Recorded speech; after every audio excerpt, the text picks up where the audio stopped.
Hello అందరికీ welcome to Madhu graceful bytes.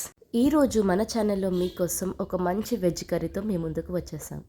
ఇది చాలా మంచి బెస్ట్ సైడ్ డిష్ అని చెప్పొచ్చండి. అంటే పప్పులోకైనా రసంలోకైనా మెయిన్గా చపాతీస్లోకి తింటే చాలా చాలా టేస్టీగా ఉంటుంది. ఇది చిన్నపిల్లలకి కూడా ఇష్టంగా తింటారు. అంటే కూరగాయలు అసలు తినరు కదండి, కానీ ఇలాంటి వెజిటేబుల్స్ చేసిస్తే తప్పకుండా వాళ్ళు ఇష్టంగా తింటారు. మరి ఈ ఫ్రై ఎలా ప్రిపేర్ చేయాలో ఈరోజు నేను ఈ వీడియోలో చూపిస్తున్నాను. వీడియో కంప్లీట్గా చూసి మీరు కూడా మీ ఇంట్లో తప్పకుండా ట్రై చేయండి. ఇప్పుడు మనము వీడియో ప్రాసెస్లోకి వెళ్ళిపోదాం. ముందుగా ఇక్కడ నేను ఎల్లిపాయలని తీసుకున్నాను. అలాగే 1/2 టీ స్పూన్ వరకు జీలకర్ర, కొద్దిగా పచ్చిమిర్చిని కూడా తీసుకోవాలి. తరువాత దీంట్లోకి 1/2 కప్ వరకు పచ్చి కొబ్బరి ముక్కల్ని వేసుకొని ఇలా గ్రైండ్ చేసుకొని పేస్ట్ ప్రిపేర్ చేసుకోవాలి. వాటర్ ఏమీ యాడ్ చేయకుండా ప్రిపేర్ చేసుకోవాలి. క్యారెట్స్ని కూడా ఇలా చిన్న ముక్కలుగా కట్ చేసుకొని పెట్టుకోవాలి. ఇప్పుడు మనము స్టవ్ ఆన్ చేసుకొని ప్యాన్ పెట్టుకొని 1 టేబుల్ స్పూన్ వరకు ఆయిల్ని వేసుకోవాలి. తర్వాత దీంట్లోకి మనము కొద్దిగా ఆవాలని అలాగే కొద్దిగా జీలకర్రని కూడా వేసుకోవాలి. అవి కొద్దిగా వేగాక దీంట్లోకి మనము చిన్న మీడియం సైజ్ ఉల్లిపాయల ముక్కల్ని కూడా వేసుకోవాలి. ఇలా ఉల్లిపాయలు మనకి మంచి గోల్డెన్ బ్రౌన్ కలర్లో వచ్చే వరకు ఫ్రై చేసుకోవాలి. ఇలా మనము మీడియం ఫ్లేమ్లో ఉల్లిపాయల్ని బాగా ఫ్రై చేసుకోవాలి. ఇక్కడ నేను చిక్కుడుకాయ వచ్చేసి 250 గ్రామ్స్ వరకు తీసుకున్నాను. ఇలా పొడవుగా కట్ చేసుకోవాలి. ఇప్పుడు వీటిని మనము నీట్గా వాష్ చేసుకొని ఈ ఆనియన్స్లోకి వేసేసుకోవాలి. ఇలా వీటిని వేసుకొని మనం ఒక 2 నిమిషాల వరకు ఫ్రై చేసుకోవాలి. ఇప్పుడు దీంట్లోకి మనము క్యారెట్ ముక్కల్ని కూడా వేసుకోవాలి. ఇలా క్యారెట్ని వేసుకొని మనము వీటిని బాగా మిక్స్ చేసుకోవాలి.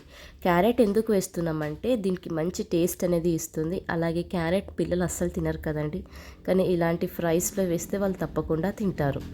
ఇలా మనము క్యారెట్ని వేసుకొని మిక్స్ చేసుకున్న తర్వాత దీంట్లోకి మనము రుచికి సరిపడంత ఉప్పుని వేసుకోవాలి. అలాగే చిటికెడు పసుపుని కూడా వేసుకోవాలి. ఇలా వీటిని వేసుకొని మనం బాగా మిక్స్ చేసుకోవాలి. ఇలా మిక్స్ చేసుకున్న తర్వాత కంప్లీట్ లో ఫ్లేమ్లో మనం ఒక 7 నుంచి 8 నిమిషాల వరకు కుక్ చేసుకోవాలి. తర్వాత దీన్ని మనం ఒకసారి ఓపెన్ చేసుకొని ఈ విధంగా మిక్స్ చేసుకోవాలి. తర్వాత మరొక 5 నిమిషాల వరకు కంప్లీట్ లో ఫ్లేమ్లో ఉడికించుకోవాలి. తర్వాత దీంట్లోకి మనము ముందుగా ప్రిపేర్ చేసి పెట్టుకున్న కొబ్బరి పేస్ట్ ఉంది కదండి, ఆ పేస్ట్ని వేసేసుకోవాలి.